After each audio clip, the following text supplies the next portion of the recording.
நல்ல தகப்பனே, எங்கள் சர்வ வல்லமை உள்ள ஆண்டவரே, இந்த அருமையான வேலைக்காக ஸ்தோத்திரம். கிருபை உள்ள கரத்தில் எங்களை தாழ்த்துகிறோம். ஆண்டவரே, கடந்த 2 மாதமும் உங்களுடைய இரக்கம் எங்களோடு கூட இருந்ததுக்காக ஸ்தோத்திரம். இந்த வருஷத்தை ஆரம்பித்தவர்கள், கடந்த மாதத்தை ஆரம்பித்தவர்கள் எத்தனையோ பேர் எங்களோட இல்லை ஆண்டவரே. எங்களுக்கு ஆண்டவரே, இந்த மாதத்தை நீ புது மாதத்துக்குள் நுழைய நீ தந்த கிருபைக்காக உமக்கு நன்றி ஆண்டவரே. 2 மாதமும் நீர் எங்களை போஷித்திருக்கிறீர், பாதுகாத்திருக்கிறீர், வழி நடத்தியிருக்கிறீர், விபத்துகளுக்கு விக்னங்களுக்கு விலக்கி பாதுகாத்திருக்கிறீர், வேலி அடைத்திருக்கிறீர் ஆண்டவரே. இந்த 2 மாதம் உங்களுக்கு நாங்கள் நிர்மூலமாகாமல் இருப்பதும் உங்களுடைய கிருபை மட்டும் ஆண்டவரே. ஆண்டவரே, எங்களை நீங்கள் தான் வேலி அடைச்சிருக்கிறீங்க. நீங்கள் செய்த நன்மைகளுக்கு நாங்கள் எண்ணத்தை செலுத்துவோம் ஆண்டவரே. ரட்சிப்பின் பாத்திரத்தை கையில் எடுத்துக்கொண்டு போய் தொழுது கொள்வோம் என்று சங்கீதக்காரன் சொல்வது போல ஆண்டவரே, நீ செய்த எல்லா நன்மைகளுக்காக ஸ்தோத்திரம். இந்த புது மாதத்தை உங்களுடைய கிருபை உள்ள கரத்தில் தாழ்த்துகிறோம் ஆண்டவரே. இந்த மாதத்தில் நீர் என்னென்ன ஆசீர்வாதங்களெல்லாம் நியமித்து வைத்திருக்கிறீரோ எல்லாவற்றையும் சுதந்திரித்துக் கொள்ள கர்த்தர் கிருபை தருவீராக ஆண்டவரே. இந்த மாதத்தில் நீருடைய தேவைகள் எல்லாவற்றையும் சந்திக்க போகிற தயவுக்காக உமக்கு நன்றி. இதுவரைக்கும் நடத்தின தேவன் இன்னும் நடத்த போகிற தயவுக்காக உமக்கு ஸ்தோத்திரம். இதுவரைக்கும் இம்மானுவேலராக இருந்தவர் இனி எபினேசராக எங்களோடு கூட இருக்க போகிற தயவுக்காக உமக்கு நன்றி ஆவியானவரை. வேலி அடைத்து பாதுகாத்துக் கொள்வீராக. எங்கள் ஆவிக்குரிய ஆகாரத்தை ஒவ்வொரு நாளும் நீ தரப்போகிற தயவுக்காய் ஸ்தோத்திரம். எங்கள் ஆத்மாவை நீர் பத்திரமாய் பாதுகாத்து கொண்டிருக்கிற தயவுக்காக உமக்கு ஸ்தோத்திரம். உங்களுடைய வார்த்தைகளால் நீ போஷித்து கொண்டிருக்கிற தயவுக்காக உமக்கு ஸ்தோத்திரம். எங்களுடைய பலவீனங்களில் உங்களுடைய பலன் பூரணமாய் விளங்குகிற தயவுக்காக உமக்கு நன்றி ஆவியானவரே. கோடான கோடி ஸ்தோத்திரம், கோடான கோடி ஸ்தோத்திரம், கோடான கோடி ஸ்தோத்திரம். உடைய மகிமை மூடிக்கொள்ளும்படி நாங்கள் செபிக்கிறோம். இந்த மாதத்தில் தேவனாகிய கர்த்தர் எங்களை ஆவிக்குரிய விதத்தில் அதிசயமாய் ஆலோசனை தந்து நடத்த போகிற தயவுக்காக உமக்கு நன்றி. எல்லா விதங்களிலும் நாங்கள் முடிவெடுக்க கர்த்தர் கிருபை தர போகிற தயவுக்காக ஸ்தோத்திரம். தேவ சித்தத்தை அறிந்து கொள்ள கர்த்தர் கிருபை தர போகிற தயவுக்காக உமக்கு ஸ்தோத்திரம். உடைய மகிமை மூடிக்கொள்ளட்டும் ஆண்டவரே. நீர் மாத்திரம் மகிமைப்படுங்கப்பா. எங்கள் ஆண்டவர் இயேசுவின் நாமத்தில் பிதாவே, அல்லேலூயா. எபேசியருக்கு நிருபம் 6ஆம் அதிகாரம் 17வது வசனம் சொல்லுகிறது, இரட்சண்யம் என்னும் தலைச்சீராவையும் தேவ வசனமாகிய ஆவியின் பட்டயத்தையும் எடுத்துக்கொள்ளுங்கள் அப்படின்னு. சமீபமாக கொஞ்ச நாளில் இந்த எபேசியருக்கு நிருபத்தில் இந்த சர்வாயுதம் அப்படிங்கிறதான ஒரு காரியத்தை ஆண்டவர் பேசுகிறார். 13வது வசனம், ஆகையால் தீங்கு நாளிலே அவைகளை நீங்கள் எதிர்க்கவும் சகலத்தையும் செய்து முடித்தவர்களாய் நிற்கவும் திராணி உள்ளவர்களாகும்படிக்கு தேவனுடைய சர்வ ஆயுதத்தையும் எடுத்துக்கொள்ளுங்கள் அப்படின்னு இருக்கு. காரணம் என்னென்னா, நம்முடைய கடைசி காலமாக இருக்கிறபடினாலே பிசாசு எவனை விழுங்கலாமோ என்று வகை தேடி சுற்றி திரிகிற காலம். அநேக இடங்களில் ஆவிக்குரிய விதத்தில் போராட்டமும் அதே நேரத்தில் உபதேச போராட்டமும் நிறையா இருக்குது. ஸ்பிரிச்சுவலாக அதான் பவுல் சொல்கிறதுக்கு முந்தின வசனத்தில், மாம்சத்தோடு இரத்தத்தோடும் அல்ல, துறைத்தனங்களோடும் அதிகாரங்களோடும் பிரபஞ்சத்தின் அந்தகார லோகாதிபதிகளோடும் வானமண்டலங்களில் உள்ள பொல்லாத ஆவிகளின் சேனைகளோடும் நமக்கு போராட்டம் உண்டு. நமக்கு பல நேரங்களில் நாம் கண்ணுக்கு முன்னாடி நடக்கிற போராட்டத்தை தான் பெரிய போராட்டமாக நம்ம பார்க்குறோம். அதாவது ஃபினான்ஷியல் போராட்டமாக இருக்கட்டும், அல்லது பலவீனமாக இருக்கட்டும், அல்லது வீடுகளில் வரக்கூடிய பிரச்சனைகளாக இருக்கட்டும், இதை தான் நம்ம யோசிக்கிறோம். ஆனால் இதுக்கு பின்னாடி இன்னொன்று இருக்குது, ஸ்பிரிச்சுவல் போராட்டம். இந்த ஸ்பிரிச்சுவல் போராட்டம் நம்ம பல நேரங்களில் நமக்கு நடக்கிற விஷயத்தை ஸ்பிரிச்சுவலாக நம்ம பார்க்குறதில்ல. இதுக்கு பின்னாடி என்ன காரணம், எதனால் இப்படி நடக்குது அப்படின்னு நம்ம பார்க்குறதில்ல. பொதுவாக பிசாசினுடைய தந்திரம் என்ன அப்படின்னு கேட்டிங்கன்னு சொன்னால், நம்மக்கிட்ட இருக்கிற பலகீனத்தை அவனுடைய ஸ்பிரிச்சுவல் காரியங்களை வச்சு நம்மளை தாக்குவான். உதாரணமாக நாங்கள் பொதுவாக பேசுகிற ஒரு விஷயம் என்னென்னா, இப்போது வேகமாக நம்ம வந்துக்கிட்டு இருக்கோம், வீட்டுக்கு வந்துக்கிட்டு இருக்கோம்னு வச்சுக்கோங்களேன். கொஞ்சம் நம்ம எங்கேயாவது ஒரு இடத்துல சட்டத்தை மீறுற மாதிரி இருந்தால் போதும், அதை வச்சு பிசாசு நம்மளை என்ன செஞ்சிருவோம், எதையாவது ஒன்று பண்ணிடுவோம். இப்போ ஒரு நைட்டில் பொதுவாக ட்ராவல் பண்ணக்கூடாது. ஏன்னா ஆண்டவருடைய இதுபடி ஒரு மனுஷன் நைட்டில் தூங்க தான் செய்யணும். ஆனால் இன்றைக்கி நைட்டில் ட்ராவல் பண்ணுறது அல்லது நைட்டில் வேலை பார்க்குறதுங்கிறது சகஜமாகிடுச்சு. அது சீர்கேடு, பூமியினுடைய சீர்கேடு. அதை ஒன்றும் செய்ய முடியாதுன்னு வச்சுக்கோங்க. இப்போ நம்மளும் பல நேரங்களில் சில சூழ்நிலைகளில் நைட்டில் என்ன செய்கிறோம், ட்ரைவ் பண்ணுவோம். அப்போ தூக்கம் சரீரத்துக்கு வருதுன்னு வச்சுக்கோங்க. அப்போ ட்ரைவ் பண்ணும்போது தூக்கம் வந்தால் என்ன செய்யணும், கொஞ்சம் வண்டியை ஓரமாக போட்டு என்ன செய்யணும், தூங்கணும். நாம் அதை கடினப்பட்டு இல்லை நம்ம போயிடுவோன்னு சொல்லி கஷ்டப்படுறோம் பாருங்களேன். எங்கேயோ ஒரு இடத்துல நம்ம கொஞ்சம் கண்ணை மூடுவோம், அது ஒரு ஆக்சிடெண்ட்டாக மாறிடும். அது நான் சொல்லுவேன், தேவ பிள்ளைகளுக்கு எப்போன்னு பிசாசு பார்த்துக்கிட்டே இருப்பான், எப்போ சான்ஸ் கிடைக்கும்னு பார்ப்பான். நம்ம சின்ன சான்ஸ் கொடுப்போம், அதை அவன் பெரிய விளைவாக மாற்றிடுவான். அதனால தான் வெறும் மாம்சத்தோடு ரத்தத்தோடு மாத்திரமல்ல, இது நம்மளுடைய பலகீனம், மாம்சத்தோடு ரத்தத்தோடு இருக்கிறது. அதை ஸ்பிரிச்சுவலாக மாற்றிப்பான். அந்தகார லோகாதிபதி அவனுடைய விஷயத்தை எடுத்து கையில் யூஸ் பண்ணிப்பான். அதுக்கு தான் எப்போவுமே நம்மளை என்ன செய்யணுன்றாரு, அதை எதிர்க்கவும் திராணி உள்ளவர்களாகும்படிக்கு நம்ம எப்போவுமே என்ன செய்யணுமா, ஒரு சேஃப் கார்டு ஒன்று வச்சுருக்கணும். இங்கிலீஷில் ஆர்மர் ஆஃப் காட் அப்படின்னு சொல்லுவாங்க. அதை அப்படியே முழு சர்வாயுதத்தையும் போட்டு நம்மளை என்ன செய்யணுமா, பத்திரமா வச்சுக்கணும். தலை முதல் கால் வரைக்கும் அப்படி பத்திரமா வச்சுக்கணும் அப்படின்னு சொல்லி பல நேரங்களில் இங்கே தான் நம்ம மிஸ்டேக் பண்ணுவோம். என்ன மிஸ்டேக் பண்ணுவோம்? நம்மகிட்ட இருக்க அந்த ஸ்பிரிச்சுவல் வாரை பற்றி நம்ம யோசிக்க மாட்டோம். நாம் அந்த வாருக்கு போய் எப்படி நிற்போம்னா, தாவீது மாதிரியே தான் நிற்போம். எப்போவும் பெரும் கூழாங்கல்லோட போய் நிற்போம். அந்த ஸ்பிரிச்சுவல் வார கூழாங்கல்ல தாவீது ஜெயிச்சதனோ உண்மை தான். ஆனால் லைஃப் லாங் தாவீது கூழாங்கல்லோடையே போல. புரிஞ்சுக்கிட்டீங்களா நான் சொல்கிறது? எப்போவுமே தாவீது என்ன முடிவு பண்ணிட்டாரு, நமக்கு கூழாங்கல் போதும், கோலியாத்தையே அடிச்சிட்டோம், இதுக்கப்புறம் யார் இருக்கிறா பார்த்துக்கலாம் வாங்க அப்படின்னு சொல்லிட்டு ஒவ்வொரு மாதமும் 2 லோடு கூழாங்கல் ஆர்டர் பண்ணி எல்லா கூழாங்கல் கையில் வச்சுக்கோங்க, இனிமேட் நம்ம என்ன செய்ய போகிறோம், ஒவ்வொருத்தரும் கூழாங்கல் அடிப்பது எப்படி அரசாங்கத்தின் மூலமாக உங்களுக்கு சொல்லிக் கொடுக்கப்படும் அப்படின்லாம் சொல்லலை. அது ஒரு காலம். அதுக்கப்புறம் அவர் கத்தியில் தான் சண்டை போட்டார். பட்டயத்தில் ஒரு ராஜாக்கள் எப்படி சண்டை போடுவாங்களோ அப்படி தான் அவர் சண்டை போட்டார். அவரே தான் சொல்கிறார், எனக்கு இந்த மாதிரி பட்டயத்தை எடுத்து பழக்கம் இல்லைன்னு சொல்கிறாரு. ஒரு இடத்துல அவரே தான் கேட்குறாரு, ஏதாவது பட்டயம் கிடைக்குமா எனக்கு சண்டை போடுறதுக்குன்னு கேட்குறாரு. அவர் அப்கிரேட் பண்ணுறாரு. ஸ்பிரிச்சுவலி நம்ம அதே மாதிரி தான் நம்மளை சேஃப்டி அப்கிரேட் பண்ணணும். இங்கே பட்டயம் இருக்குது, ஆவியின் பட்டயம் இருக்குது, ஒவ்வொன்றும் இருக்குது. அப்போ சமீபத்தில் இந்த சர்வாயுதத்தை பற்றி ஆண்டவர் பேசிக்கிட்டு இருக்கும்போது எனக்கு ஒரு வித்தியாசம் இல்லை, வேற ஒரு காரியத்தை கர்த்தர் உணர்த்தினார். எதை பற்றி அப்படின்னு கேட்டிங்கன்னு சொன்னால், பொதுவாக அந்த சர்வாயுதத்தை தரித்து கொள்ளும் போது எதை பற்றி எடுப்பாங்க அப்படின்னு கேட்டிங்கன்னா, ஆரோனை பற்றி எடுப்பாங்க. ஆரோனுடைய தலைப்பாகை, ஆரோனுடைய வஸ்திரம், ஆரோனுடைய பாதரட்சை, அப்புறம் ஆரோன் கையில் உள்ள கோல், இப்படி ஒவ்வொன்றத்தையும் எடுத்து கம்பேர் பண்ணுவாங்க. இந்த புதிய ஏற்பாட்டுடைய ஊழியக்காரனுடைய ஆர்மர் ஆஃப் காடுக்கும் பழைய ஏற்பாட்டில் உள்ள ஊழியக்காரனுக்கும் உள்ள கம்பேரிசன் எடுப்பாங்க. ஆனால் இதை படிச்சுட்டு இருக்கும்போது எனக்கு ஆண்டவர் திடீர்னு ஒரு ஆளை ஞாபகப்படுத்தினார். 1 சாமுவேலின் புஸ்தகம் 17ஆம் அதிகாரத்தில் ஆண்டவர் மிக முக்கியமாக ஒரு ஆளை பற்றி சொல்கிறார். யாரை பற்றி அப்படின்னு கேட்டிங்கன்னு சொன்னால், கோலியாத்தை பற்றி. கோலியாத்தை பற்றி சொல்லும் போது, இந்த கோலியாத்தை பற்றி நம்ம நிறைய விஷயங்கள் பொதுவாக ஜஸ்ட் ஒரு சண்டே கிளாஸ் கதை மாதிரி படிச்சுட்டு போயிடுவோம். ஆனால் அதுதான் தாவீதுடைய யுத்தத்தின் ஆரம்பம், ஃபஸ்ட்டு யுத்தம். அபிகாயில் சொல்லும் போது தாவீது என்ன சொல்லுவாங்க, நீர் கர்த்தருடைய யுத்தத்தை நடத்துகிறவராமே அப்படின்னு கேட்பாங்க. அப்போ தாவீது பண்ண ஒவ்வொரு யுத்தமும் என்ன யுத்தம்? கர்த்தருடைய யுத்தம். அது ஒரு பீரியடில் தான் தாவீதுக்கு தெரிய வருது, அபிகாலுக்கு அந்த வெளிப்பாடு இருக்குது. ஆனால் தாவீது பண்ண முதல் யுத்தத்திலிருந்தே கர்த்தருடைய யுத்தம் தான். ஃபஸ்ட்டு யுத்தமே கர்த்தருடைய யுத்தம் தான். அந்த ஃபஸ்ட்டு யுத்தம் எதுன்னு கேட்டிங்கன்னா, கோலியாத்தோட செஞ்சது. அந்த யுத்தத்தில் அவர் கல் எடுத்ததுக்கு ஒரு காரணம் இருக்குது, 5 கூழாங்கல் எடுத்ததுக்கு ஒரு காரணம் இருக்குது, ஆற்றங்கரை ஓரத்துலேருந்து எடுத்ததுக்கு ஒரு காரணம் இருக்குது, இப்படி ஒவ்வொன்றும் இருக்குது. இது ஒரு தனி செய்தியாகவே நம்ம எடுக்க முடியும். அப்படி இருக்கும்போது இந்த கோலியாத்தோடைய காரியங்கள் அத்தனையும் பார்த்தீங்கன்னா பிசாசினுடைய காரியத்துக்கு ஒப்புமையாக இருக்கும். உதாரணமாக அவனை தலையில் தான் அடித்தான் தாவீது இல்லையா? கல் எடுத்து அடித்து தலையில் அடித்தார். அடித்த உடனே அவன் தலையில் விழுந்தான். ஆனால் உடனடியாக அவன் சாகவில்லை. அதே மாதிரி தான் ஆண்டவர் இப்போ பிசாசின் தலையை என்ன பண்ணியிருக்கிறாரு? நசுக்கி இருக்கிறாரு. ஆனால் இன்னும் பிசாசு என்ன ஆகலை, முடிவுக்கு வரல. ஒரு காலம் வரும், பிசாசை பிடிச்சி ஆண்டவர் நரகத்தில் தள்ளுவார்.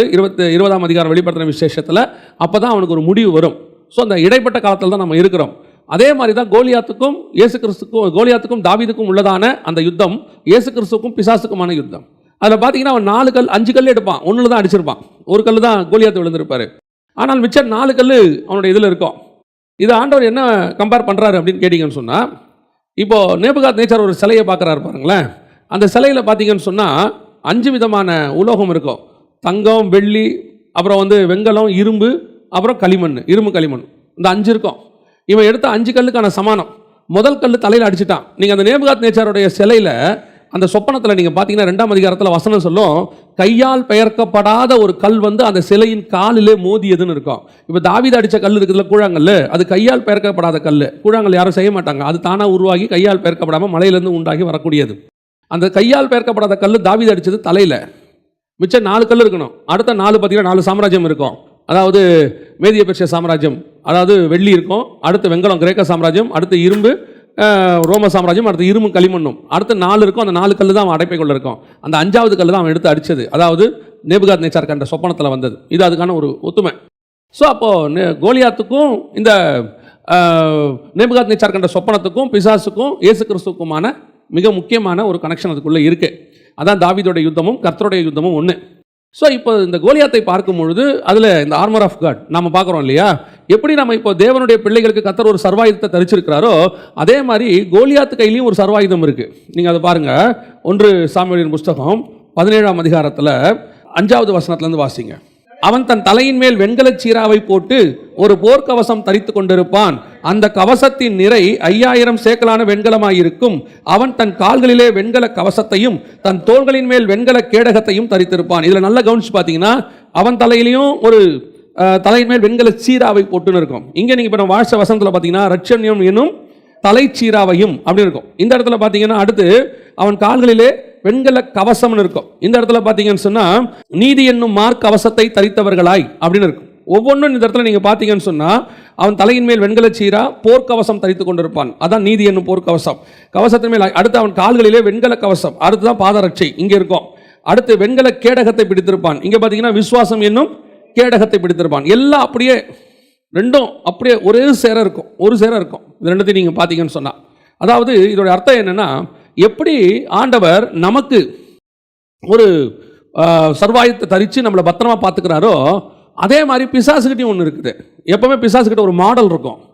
நம்ம மாடல் வச்சுருப்போம் பிசாசு. ஆனால் இதில் என்னென்னா, இவங்ககிட்ட இருந்தது எல்லாமே வெங்கலம். நமக்கும் பிசாசுக்கும் என்ன வித்தியாசம்? நம்மளது பார்த்தீங்கன்னா எல்லாமே கோல்டு இருக்கும். பைபிளில் ஆசாரிப்பு கூடாரத்துக்குள்ள எல்லாமே பார்த்தீங்கன்னு சொன்னால் எப்படி இருக்கும்? கோல்டில் தான் இருக்கும். அல்லது ஆலயத்துக்குள்ள, தேவனுடைய ஆலயத்துக்குள்ள பார்த்தீங்கன்னா, சாலமோன் ஆலயத்தில் எல்லாமே பார்த்தீங்கன்னா தங்கம் தான் இருக்கும். உள்ளுக்குள்ள பரிசுத்த ஸ்தலத்தில், மகா பரிசுத்த ஸ்தலத்தில் எல்லாம் வெளியே தான் வெங்கலம் இருக்கும். இங்கே நீங்கள் பார்த்தீங்கன்னா பிசாசுக்கு எல்லாமே எப்படி இருக்கும்? வெங்கலம் இருக்கும். இதில் கூட இன்னொரு ஆவிக்குரிய சத்தியம் இருக்குது. 1 ராஜாக்கள் 14:26-27 வாசி.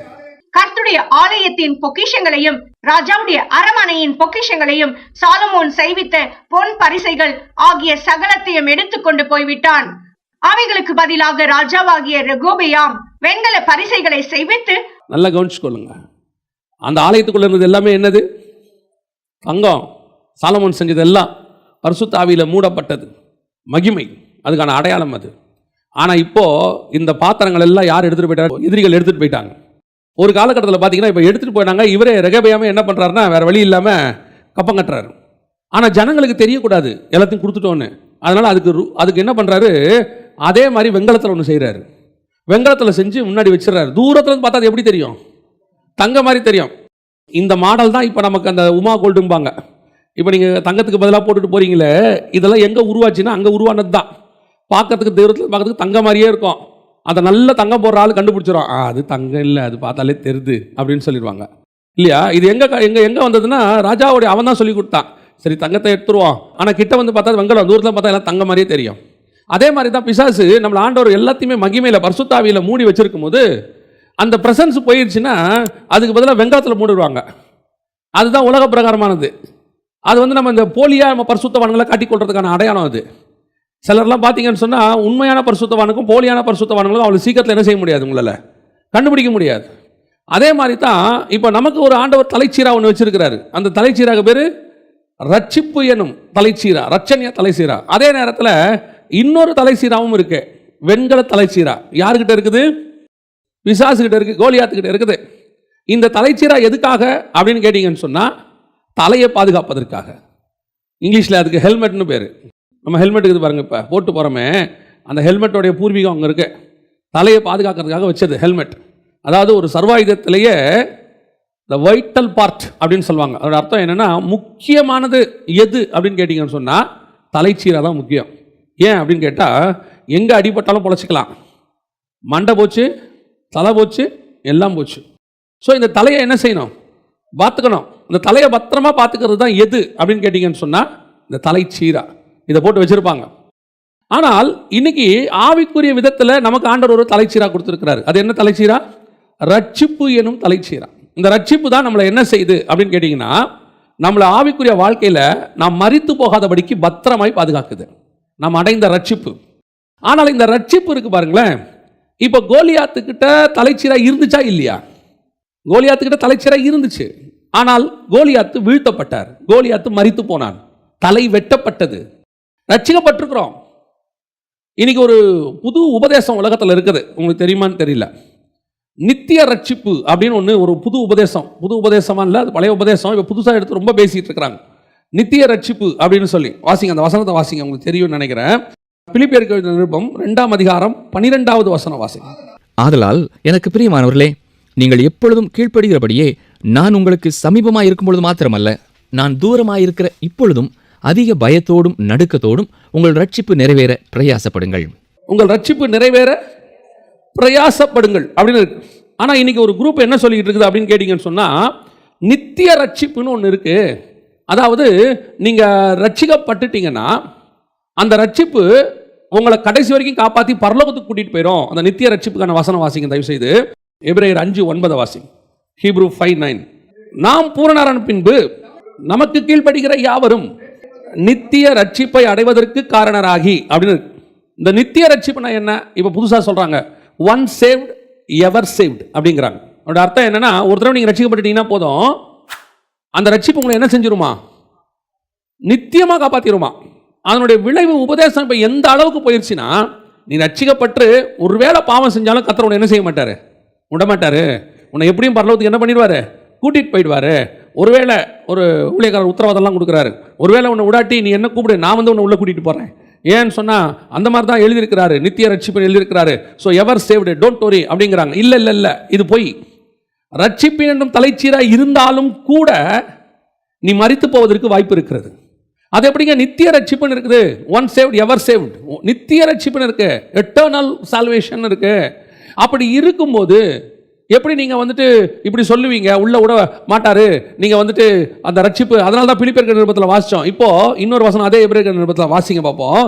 நான் 6ஆம் அதிகாரம் 4 முதல் வாசிங்க பார்ப்போம். ஏனெனில் ஒரு தடவை பிரகாசிக்கப்பட்டும் பரம ஈவை ருசி பார்த்தும் பரிசுத்த ஆவியை பெற்றும் நல்வார்த்தையை இனிவரும் உலகத்தின் பலன்களையும் ருசி பார்த்தும் மனம் திரும்புவதற்கு ஏதுவாய் அவர்களை மறுபடியும் புதுப்பிப்பதற்கு கூடாத காரியம்.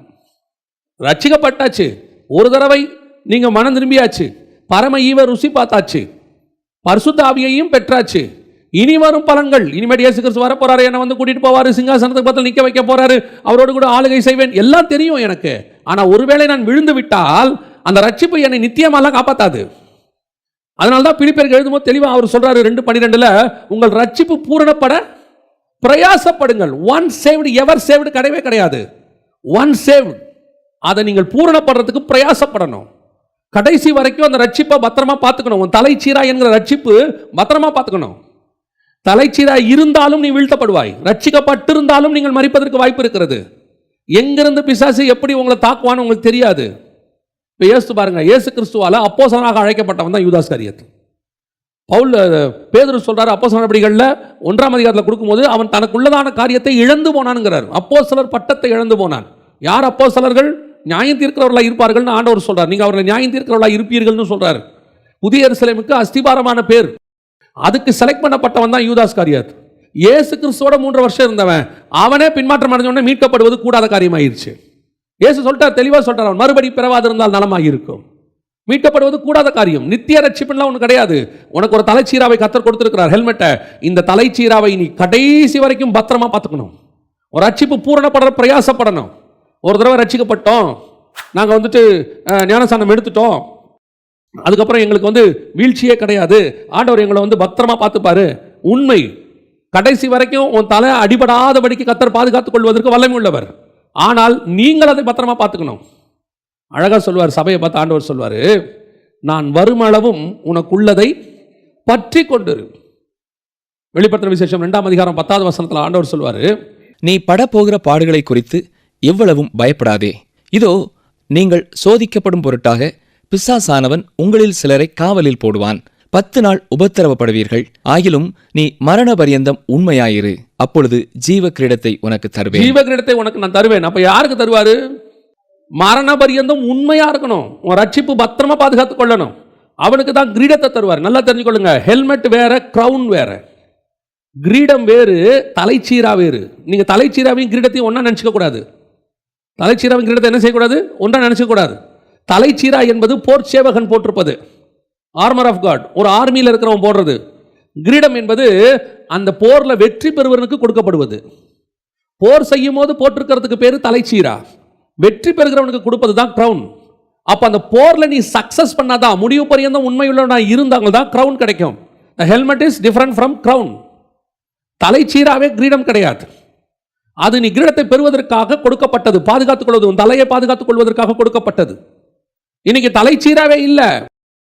இன்னைக்கு ரட்சிப்பின் அனுபவம் இருக்கு, ஆனா அந்த அனுபவம் முடிவு பரியந்தம் இருக்குதா?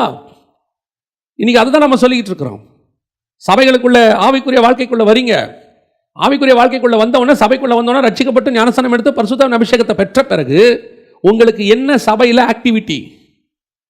நிறைய வேலையை கர்த்தர் வச்சிருக்கிறாரு. ஆனா நாம எதை பத்தியுமே கவலைப்படுறதில்லை. நான் எப்பவும் சொல்வேன், சபை என்பது ஏதோ ஒரு மத ரீதியான இடம் கிடையாது, சடங்காச்சாரமான ஸ்தலம் கிடையாது.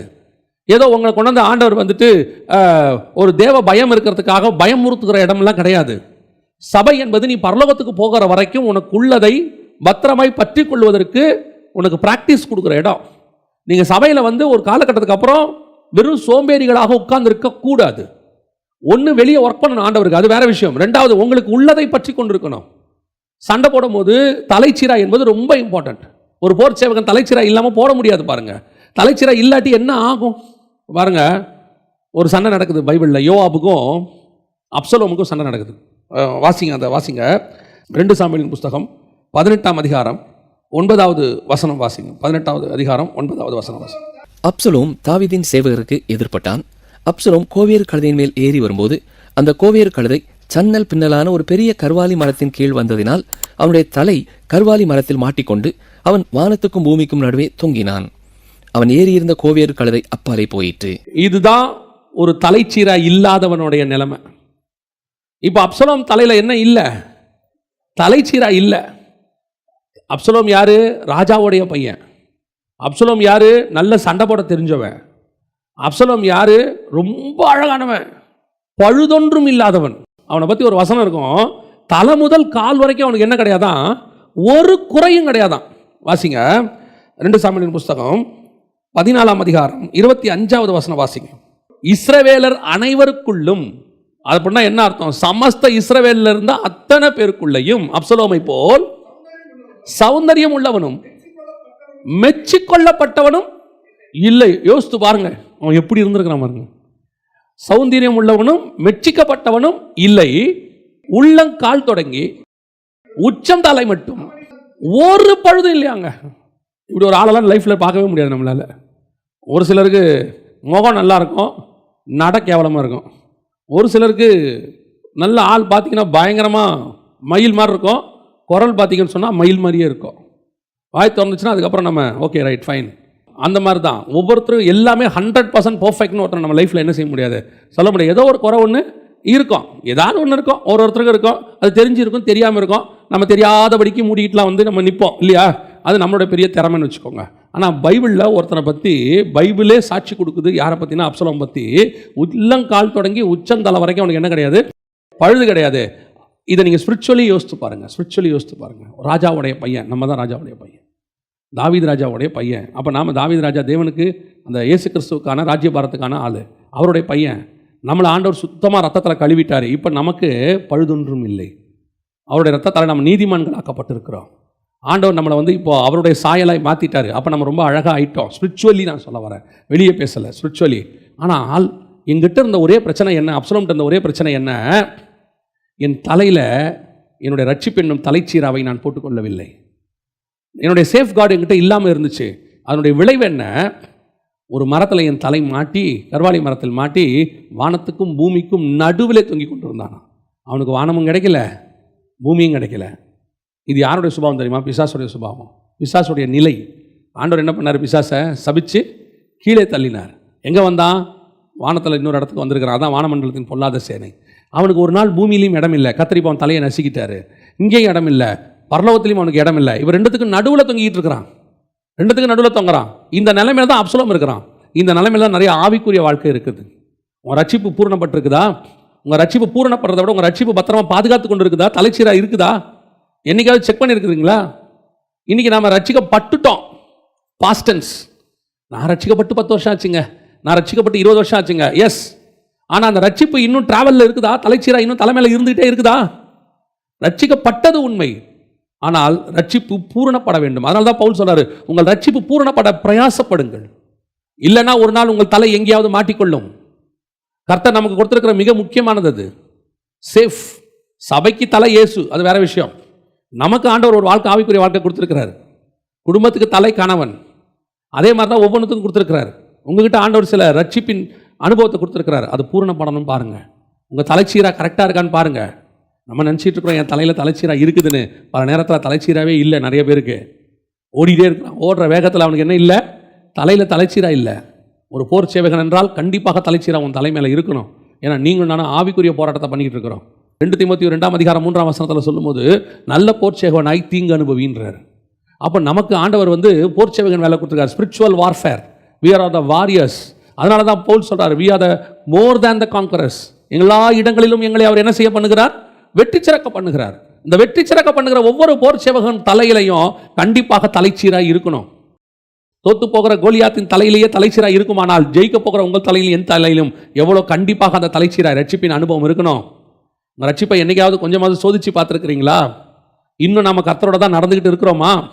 அந்த ரட்சிப்பு நம்மளை இன்னும் காப்பாற்றிக்கிட்டு தான் இருக்குதா? அதுதான் ரொம்ப முக்கியம்.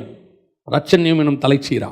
தாவீது சொல்றாரு, ஒரு பாவம் செஞ்ச உடனே 51ஆம் சங்கீதத்தில், உடைய ரட்சண்ய சந்தோஷத்தை என்னை விட்டு எடுக்காமலும். அதான் என் தலைச்சீரா போனதுக்கான அடையாளம். சந்தோஷம் போயிடும். அப்சலோமுக்கு பயங்கர சந்தோஷம் இருந்துச்சு. அப்பாவை ஜெயிச்சிட்டோம், அப்பாவை ஓட விட்டுட்டோம், தாவீதை ஓட விட்டுட்டோம், இனி நம்ம தான். அவன் ஆட்களை சம்பாரிச்சான், காலாட்களை சம்பாரிச்சான், குதிரையை சம்பாரிச்சான், எல்லாம் ஓகே. ஒரு நாள் அவனுக்கு பயம் வந்தது. ஆட்கள் நம்மளை பின்தொடர வந்துட்டாங்க. அந்த பயம் சந்தோஷம் எப்போ போச்சோ அப்பயே ஒரு ரட்சிப்பு போயிடுச்சுன்னு அர்த்தம். அதனால தான் அவன் திருப்பி கேட்குறான், தாவீது, நான் எப்போ பாவம் செஞ்சனோ அப்பயே என் ரட்சிப்பு கேள்விக்குறியாக மாறிடுச்சு. என் தலைமையில் இருக்கிற கிரீடம் கீழே இறங்கிருச்சு, என் தலைமையில் இருக்கிற தலைச்சீராவை கீழே தள்ளியாச்சு. நான் அப்படியே ட்ராவல் பண்ணிட்டு இருக்கிறேன், குதிரை மேலே ஓடிட்டு இருக்கிறேன் அப்சலோம் மாதிரி. என் தலைமையில் தலைச்சீரா இல்லாதே எனக்கு ஒரு பெரிய விஷயமா தெரில. ஏன்? எனக்கு குதிரை இருக்குது, நான் பாட்டு ஓடிட்டே இருக்குதேன். ஒரு இடத்துல என்னை துரத்த ஆரம்பிச்சிட்டாங்க, பயம் வந்துருச்சு. நான் தலைச்சீராவை மட்டும் கரெக்டாக போட்டுருந்தேன்னா என் தலை என்ன செய்யாது? எந்த மரத்துலையும் மாட்டாது. எல்லா இடத்துலையும் நான் தப்பிச்சுட்டு ஓடி வந்துக்கிட்டே இருப்பேன். எது நமக்கு மேன்மையாக கருதுகிறோமோ அதுவே நம்ம வீழ்ச்சிக்கு காரணமாகவும் மாறும். அப்சலோமுக்கு எது தெரியுமா பெரிய ப்ளஸ் பாயிண்ட்டு? அவன் தலைமுடி தான் ப்ளஸ் பாயிண்ட். அதே 2 சாமுவேல் புஸ்தகம் 14ஆம் அதிகாரம் 26வது வசனம் வாசிங்க. அவன் தன் தலைமயிர் தனக்கு பாரமாய் இருப்பதினால் வருஷாந்தரம் சிரைத்துக் கொள்ளுவான். சிரைக்கும்போது அவன் தலைமயிர் ராஜாவுடைய நிறையின்படி 200 சேக்கல் நிறையாயிருக்கும். எத்தனை கிலோ தெரியுமா உங்களுக்கு? கிட்டத்தட்ட 2.25 கிலோ. தலை முடியோட வெயிட் எவ்வளவு? 200 சேக்கல்னா, ஒரு சேக்கல்னா நம்ம ஊர் கணக்குக்கு ஒரு 11 கிராம். 200 சேக்கல்னா கிட்டத்தட்ட 2200 கிராம் சொல்லுவாங்க. அதாவது 2 கிலோ 200 கிராம், 2.25 கிலோ. முடி வெயிட் எவ்வளோ இருந்துச்சா? தலைக்கு மேலே 2.25 கிலோ முடி. அவ்வளவு முடி வளருமா? யோசிச்சு பாருங்க. இன்னைக்கு லேடிஸ் எல்லாம் எண்ணெயை தடவி கிடவி ஏதாவது வளருமா, கொஞ்சமாவது நீளுமா, கொஞ்சமாவது கண்ணுக்கு முன்னாடி வருமானு எட்டி பார்க்குறோம். அது வரவே மாட்டேங்குது இல்லை? அது சுட்டியாக இருக்குதுன்னு போய் ஸ்ட்ரைட்னிங்லாம் பண்ணி விட்டு எவ்வளோ நீட்டினாலும் அது அதுக்கு மேலே ஒரு ஜானுக்கு மேலே வளரவே மாட்டேங்குது. அவன் முடி எவ்வளோ இருந்துச்சான்? 2.25 கிலோ இருந்துச்சான். 200 சேக்கல். அதுதான் அவனுக்கு மகிமை பாருங்க, அது அவனுக்கு பெருமை. ஆனால் அதுதான் ஒரு நாள் வீழ்ச்சிக்கு காரணமாக மாச்சு. உனக்கு ஆண்டவர் கொடுத்துருக்கிற மகிமை இருக்கு, நிறைய காரியங்களை கர்த்தர் கொடுத்துருக்கிறாரு. நீ நல்லா பாடுவ, நல்லா பேசுவ, நல்லா இசை வாசிப்ப, உனக்கு நிறைய திறமைகள் கொடுத்துருக்கு. ஆனால் இது அத்தனையும் உன் ரட்சிப்பினால் மூடப்பட்டிருக்க வேண்டும். தலைச்சீராவினால் மூடப்பட்டிருக்கணும். உன் தலைச்சீரானால் மூடப்படாவிட்டால் ஒரு நாள் இது எங்கேயாவது போய் மாட்டிக்கும். எங்கேயாவது உன் டேலண்ட் உன்னை மாட்ட வச்சிரும். எங்கேயாவது உனக்கு இருக்கக்கூடியதான மேன்மை உன்னை கொண்டு போய் சிக்க விட்டுரும். அதுக்கப்புறம் உன்னுடைய முடிவு எப்படி இருக்கும் தெரியுமா? வானத்துக்கும் பூமிக்கும் நடுவில் தொங்குற மாதிரி ஆயிரும். அங்கேயும் போக முடியாது, இங்கேயும் போக முடியாது. சில இதுதான் பிரச்சனையே. நரகத்துக்கு போக முடியாது, மனசு வாதிக்குது. தேவன்கிட்டையும் போக முடியல அவனால. ஏன்? பாவம் பண்ணியாச்சு. இப்போ நிறைய பேர்கிட்ட ஒரு பிரச்சனை இருக்குது. பாவம் பண்ணிடுவோம். இங்கே எவனும் பாவம் பண்ணாதவங்களாம் கிடையாது. பாவம் பண்ணிடுவோம். ரட்சிக்கப்பட்ட பிறகு நான் சொல்கிறேன், விழுந்துருவோம். ஆனால் திருப்பி எங்கே போனால் தான் மீட்பு தெரியுமா? தேவ சமூகத்துக்கு போனால் மட்டும்தான் மீட்பு. No other way. வேற எங்கே போனாலும் மீட்பு இல்லை. இப்போ யூதாஸ் எப்படி செத்தான்? நாண்டு கொண்டு செத்தான். தூக்கு போட்டு மாட்டி வானத்துக்கு பூமிக்கு நடுவில் தொங்கினான். ஏன் அவன் தொங்கினான் தெரியுமா? அவன் போன இடம் ராங் பிளேஸ். ஒரு நாள் ராத்திரியில் 2 பேரும் தப்பு பண்றாங்க. யூதாஸும் பண்றாரு, பேதுருவும் பண்றாரு. யூதாஸ் காட்டி கொடுத்தாரு, பேதுரு மறுதலிச்சாரு, சபிச்சாரு, சத்தியம் பண்ணாரு, எல்லாம் செஞ்சாரு. ஆனால் யூதாஸ் எங்கே போனான்? அதை சரி பண்றதுக்கு ஆசாரியர்கிட்ட போனான். ஆனா பேதுரு எங்க போனாரு? சரி பண்றதுக்கு இயேசு கிட்ட போனாரு. ஆமா, நான் மறுதலிச்சிட்டேன், நான் சத்தியம் பண்ணிட்டேன், நான் திட்டிட்டேன், சபிச்சிட்டேன், தேவனையே சபிச்சிட்டேன். ஆனாலும் என்னை மீட்கிற இடம் ஒன்று இருக்கிறது. என் தலைச்சீராவை நான் ரெடி பண்றதுக்கு ஒரே ஒரு இடம் தான் இருக்கு. அது தேவனுடைய சமூகம் மட்டும்தான். அங்க போனா தான் சரி பண்ண முடியும், இல்லைன்னா சரி பண்ண முடியாது. பல நேரத்தில் நாம சுயமா சரி பண்றதுக்கு ரெடி பண்றோம். எனக்கு ஆண்டவர் என் லைஃப்ல சொல்லி கொடுத்த ஒரே ஒரு மிக முக்கியமான விஷயம் அவ்வளவுதான். என்ன தெரியுமா? விழாதவன் ஒருத்தன் கிடையவே கிடையாது. ஆனா தேவ சமூகத்துக்கு ஓடிடு. அடிச்சாலும் மட்டமாய் அடித்து உன்னை பத்திரமாய் பாதுகாக்கிற ஒரே ஒரு தேவன் உண்டு, அவர் தான். என்ன பாவத்துல இருந்து தூக்கி எடுத்துருவாரு. ஆனா அடிப்பாரு, உதப்பாரு, கட்டுவாரு, காயப்படுத்துவாரு, திருப்பி அவரே கட்டு போடுவாரு, எல்லாம் செய்வாரு. ஆனா அவர் கையில் இருக்கிற பிரம்பு என் தகப்பன் கையில் இருக்கிற பிரம்புக்கு சமானம். அது எதிரியின் கையில் இருக்கிற பிரம்புக்கு சமானம் கிடையாது. அது என்னை கொல்லவே கொள்ளாது. எப்பேற்பட்ட பாவமா இருக்கட்டும், நான் விழுந்தவனாவே இருக்கட்டும், திருப்பி 2வது தடவை விழுந்தா இருக்கட்டும், 7-70 தடவை விழுதாக இருக்கட்டும், திருப்பி தூக்கி நிறுத்தக்கூடிய ஒரு தகப்பன் உண்டு. அவர் என் தலைச்சீராவை திருப்பி சரி பண்ணி என் தலையை கரெக்ட் பண்ணிடுவார். நான் வேற எங்க போனாலும் நாண்டு கொண்டு சாவேன், வானத்துக்கு பூமிக்கு நடுவில் தொங்குவேன். அது யூதாஸா இருந்தாலும் சரி, அப்சலோமாக இருந்தாலும் சரி. இன்னைக்கு நாம எதை வச்சு சரி பண்ண பார்க்குறோம்? நம்ம தலைச்சீரா முதல்ல இருக்கா? அப்சலோம் தலையில் தலைச்சீரா இல்லை. எப்போ யூதாஸ் இயேசுவை விட்டு வெளியே போனானோ வசனம் சொல்லுது, சாத்தான் அவனுக்குள் புகுந்தான், தலைச்சீரா போயிடுச்சு, ரட்சிப்பு போயிடுச்சு. அவ்வளோதான், கதை முடிஞ்சு. பிசாசு உள்ள வந்துடும். அதனால தான் நான் எப்பவும் சொல்வேன், எனக்கு தெரிஞ்சவங்ககிட்டலாம் நான் ஒரு வார்த்தை எப்பவும் சொல்வேன், அவங்க என்ன வேணாலும் தப்பு பண்ணிட்டு போட்டோம், என்ன வேணாலும் தப்பு பண்ணட்டும், நீங்கள் அதற்கு எதிர்மறை செய்யவே செய்யாதீங்க. ஏன் தெரியுமா? அவன் நரகத்துக்கு போக ரெடியாக இருக்கான், நாம் போக ரெடியாக இல்லை. அவனுக்கு சரிசமாக இறங்கிட்டோம், அவன் நம்மளையும் சேர்த்து கூட்டிகிட்டு போயிடுவான். கூடுமான வரைக்கும் அவனோட ஒதுங்கிடணும், இயேசுக்கிட்ட ஓடிடணும். பல நேரங்களில் பிசாசு நம்மளோட வெளியே இருந்து ஆளை வச்சு கூப்பிடும், வா வா வா வா வா அப்படி கூப்பிடும். நாமளும் நீயா நானெல்லாம் பார்த்துருவோம்.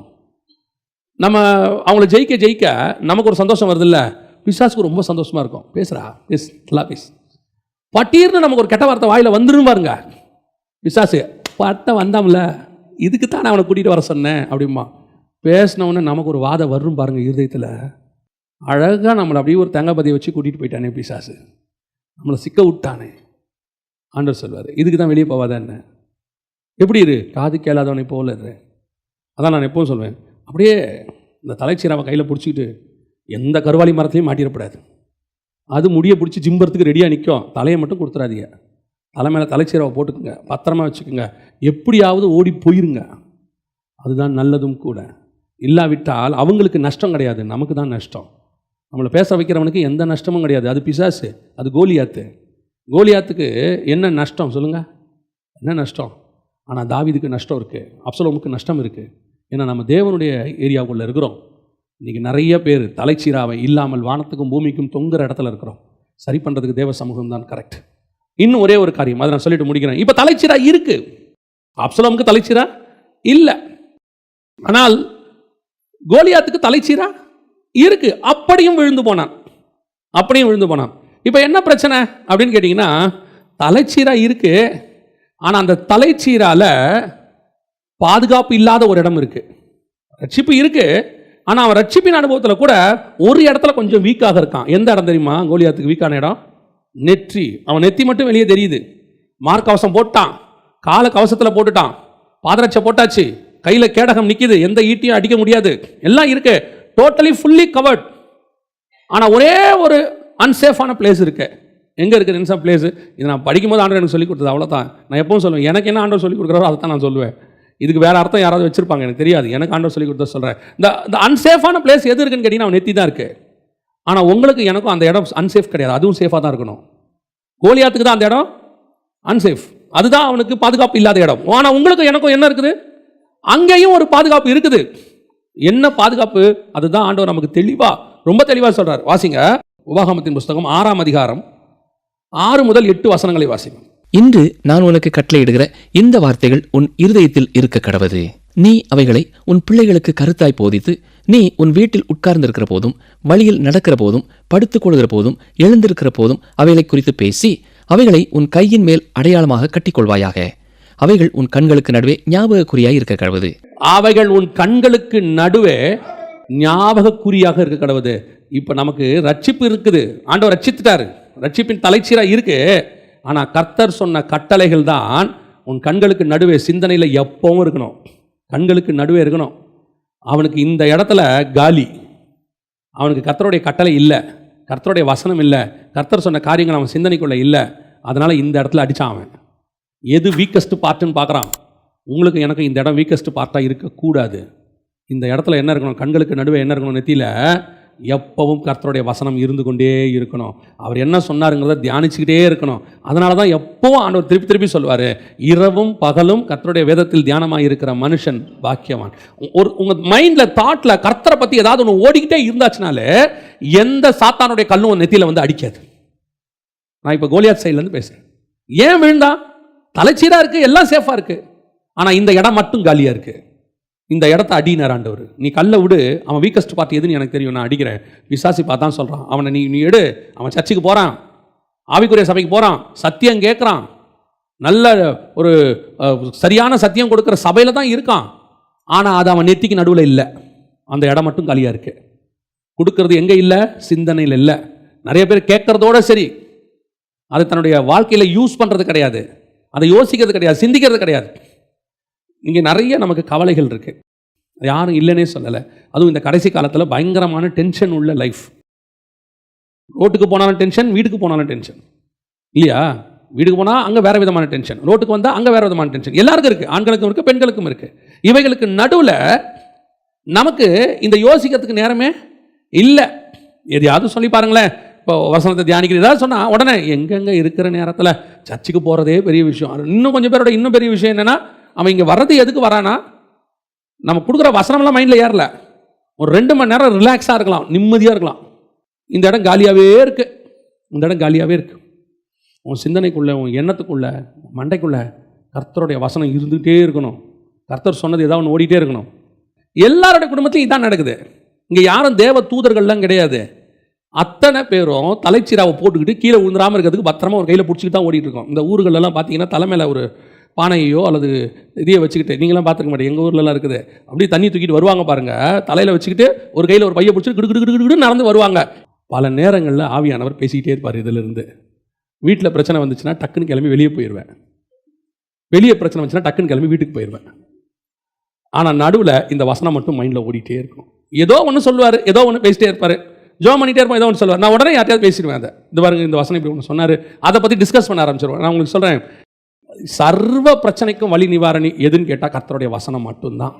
அதை அப்படியே உங்களோட ஹீல் பண்ணும் பாருங்க. நிறைய பிரச்சனைகள் வந்து உங்களை ஹீல் பண்ணும். தியானிக்க தொடங்க. பிரச்சனை வருதா, எடுத்து பைபிள் வசனம் வாசிங்க.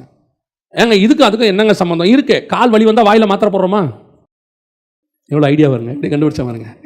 காலில் வலி வந்தோன்னா வாயில் மாத்திரை போடுறோமா? ஆனால் கால் வலி சரியாகுதுன்னு சொல்கிறோமா? அது நல்ல மாத்திரைங்க, போட்ட உடனே சரியாச்சு சொல்கிறோம் தானே. யூஸ்வலாக மாத்திரை போடணும், வாய் வலியாக கீழே தானே இறங்கணும்.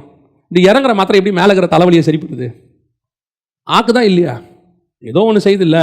அதை விட மேலான ஹீலிங் எதுன்னு கேட்டிங்கன்னா கர்த்தருடைய வசனம். இதுக்கு அதுக்கு என்னங்க சம்மந்தம்னு கேட்காதீங்க, ஆனால் இருக்குது, சம்பந்தம் இருக்குது. நல்லா வசனம் வாசிச்சு பாருங்கள். ஏதாவது பிரச்சனை வரும்போது சில நேரத்தில் இப்போ இன்னொரு நமக்கு ஆண்டவர் கடைசி காலத்தில் கிருபை பெருகும்னு இருக்குது. இவனுங்க இப்போ கொடுக்குற டார்ச்சர்லாம் வாசிக்க கூட முடியாது. நமக்கு எந்த பிரச்சனையும் அதை ஹீல் பண்ணி விட்டுரும். இந்த நெத்திக்கு நடுவில் காலியாக இருக்கவே கூடாது. இருந்துச்சு பிரச்சனையை கொண்டாந்து பிசாசு போட்டுருவான். கல் மேலே கல் அடிச்சுக்கிட்டே இருப்பான். ஒரு நாள் நீங்கள் கூப்பிட விடுந்து இல்லாமல் போவீர்கள். தலைச்சீராக இருக்கும், ரட்சிப்பு இருக்குது. எத்தனை பேர் ரட்சிக்கப்பட்டவன் பின்வாங்கி போயிட்டான்? எத்தனை பேர் ரட்சிக்கப்பட்டவன் ஆண்டவர் விட்டு போயிட்டான்? ஏன் போகிறான்? ஏதோ ஒரு பிரச்சனை, ஏதோ ஒரு சூழ்நிலை அவனை பின்னுக்கு தள்ளுகிறது. அது பாவம் செய்யறதுக்கு சூழ்நிலை தான் காரணம். ஒரு சூழ்நிலையை உண்டாக்கி அப்புறம் பாவம் செய்ய வைப்பான் பிசாசு. அந்த சூழ்நிலையை ஏன் உண்டாக்குறான் பிசாசு? இந்த இடம் காலியாக இருக்குது, எல்லாருக்கும் பிரச்சனை இருக்குது. அதான் நான் எப்பவும் சொல்லுவேன், உலகத்திலேயே யாக்கோப மாதிரி பிரச்சனை உள்ள மனுஷன் உலகத்தில் யாரும் கிடையாது. நான் அவனுடைய இதை படிக்க அவனை பார்த்தா பாவமாக இருக்குது. சும்மா இருக்கிறவனை வம்பு இழுத்துனே இருப்பாங்க. அவன் பாட்டுன்னு ஊரில் சும்மா தான் இருந்தான். அவங்க அம்மா போய் அப்பா கிட்ட ஆசீர்வாதத்தை வாங்கிட்டான்ச்சு. வாங்கிட்டு வரான், அதே அம்மா கூப்பிட்டு சொல்லி ஊர் விட்டு ஓடிடுறா, உங்கள் அண்ணன் கொல்ல போகிறான். அவங்க நான் சும்மா தானே இருந்தேன், நான் பாட்டுன்னு வேலை பார்த்துட்டு சும்மா தானே இருந்தேன். பல நேரங்களில் யாக்கோபு எடுத்துகிட்டு பார்க்கும்போது அங்கே போனால் மாமா வீட்டில் பிரச்சனை, அங்கேருந்து தப்பிச்சு ஓடி வந்தால் துரத்தினே வரான் அவன். அப்புறம் ஆண்டவர் தலையிட்டு அவங்ககிட்ட ஒன்று பார்த்து பேசு அப்படின்னு. சரி, அங்கேருந்து வந்தால் பசங்க 2 பேர் போய் அந்த இன்னொரு தேசத்தில் போய் அந்த ஆளை வெட்டி போட்டுடுறாங்க. அங்கேருந்து பயந்துக்கிட்டு அவன் இன்னொரு இடத்துக்கு ஓடுறான். போனால் ஏசா எதிரில் வரான். அவனுக்கு பயந்துக்கிட்டு அங்கே நைட்டு ஃபுல்லாக தூக்கம் இல்லை. யோசிச்சு பாருங்க, அப்படியே நம்மள மாதிரியே இருக்கும். நாளைக்கு காலையில் பிரச்சனை, நைட்டு ஃபுல்லாக தூக்கமே இல்லை அவனுக்கு. திருப்பி அங்கேருந்து பிரச்சனையாகி வந்தா இங்கே யோசேப்பை விற்றுட்டானுங்க. அந்த பிரச்சனை போகிறதுக்குள்ளே பென்யமீனை தூக்கிட்டு போயிட்டான் யோசேப்பு. இப்படி அங்கேருந்து அங்கே போகிறான். வாழ்நாள் எல்லாம் பிரச்சனை, பயந்து பயந்து பயந்து பயந்து ஓடி. ஆனால் யாக்கோப மாதிரி ப்ராஃபஸி சொன்னவன் எவனுமே கிடையாது. த பெஸ்ட் ப்ராஃபட் 49:1 சொல்லும் ஆதியாகமத்தில், கூடி வாருங்கள் கடைசி நாட்களில் உங்களுக்கு நேரிடுகிறதை அறிவிப்பேன். எப்பேற்பட்ட ப்ராஃபட் பாருங்க. இவ்வளோ பிரச்சனைக்கு நடுவில் அந்த வசனம் தான் அவனை காப்பாத்துச்சு, அவனை ப்ராஃபட் ஆக்குச்சு. அதை தான் நான் உங்களுக்கு திருப்பி சொல்கிறேன். நம்ம கண்களுக்கு நடுவே கர்த்தருடைய வசனம் இருக்கணும். இது ஒன்று தான் அன்சேஃபான பிளேஸ். இந்த சிந்தனையை, இந்த இடத்த எப்போவுமே கர்த்தரை வச்சு ஃபில் பண்ணிக்கணும். இப்போ நம்ம இங்கிலீஷில் ஒரு சும்மா ஒரு ப்ராவர்ப் சொல்லுவாங்க, உங்களுக்கு தெரியும் நினைக்கிறேன். Idle mind is the devil's workshop அப்படின்னு சொல்லுவாங்க. நீ சும்மா இருந்த இந்த இடத்த பிசாசு கல் வச்சு அடிச்சிருவான். ஏதாவது ஒன்று வச்சு அடிப்பான், இல்லை பிரச்சனை வச்சு அடிப்பான், இல்லை சோதனை வச்சு அடிப்பான், இல்லை தேவையில்லாத தாட்ஸ் ஒன்று கொடுத்துக்கிட்டே இருப்பான், இல்லை எதிர்கால பயத்தை கொடுப்பான். என்ன பண்ண போகிறேன், என்ன ஆகும், உன் பொண்ணை எப்படி கல்யாணம் பண்ணி கொடுப்பேன், பொண்ணுக்கு 2 வயசு தான் இருக்கும். பிசாசு கொண்டு மைண்டில் போட்டுருவான், அப்படி சிந்தனையில் கொண்டு போட்டுருவான். என்ன பண்ண போகிற, உன் பொண்ணுக்கு என்ன பண்ண போகிற, உன் பின்னாடி எதிர்காலம் எங்கே நடுத்தரில் நிற்பேன்பா. இப்போ தான் நமக்கு 30 வயசே ஆயிருக்கும், அவன் பேசுறது 60 வருஷம், 60 வயசு கழிச்சு. தூக்கி இந்த இடத்த தேவனால் நிரப்புங்க. இந்த இடத்த கண்களுக்கு நடுவே கர்த்தருடைய கட்டளைகளை கொண்டு வாங்க, கற்பனைகளை கொண்டு வாங்க, கர்த்தருடைய வசனத்தை தியானிக்க தொடங்க. நாளை தினத்தை பற்றி கூட யோசிக்காதீங்க. நான் சொல்லுவேன், நாளை தினத்தை கர்த்தர் பார்த்துக் கொள்வார். இன்னைக்கு நடத்தின தேவன் நாளைக்கும் நடத்துவார். உன் முடிவு பரியந்தம் அவர் நடத்துவார். ஆனால் உன் தலைச்சீரா மட்டும் கரெக்டாக இருக்கணும். அதை மட்டும் பத்திரமா போட்டுக்க. கண்களுக்கு நடுவே கர்த்தருடைய வசனத்தை நிறுத்துங்க, அவர் கட்டளைகளை யோசிங்க, தியானிங்க, இரவும் பகலும் தியானிங்க. கர்த்தர் ஒரு நாளும் நம்ம விழ விடவே மாட்டார். அல்லேலூயா.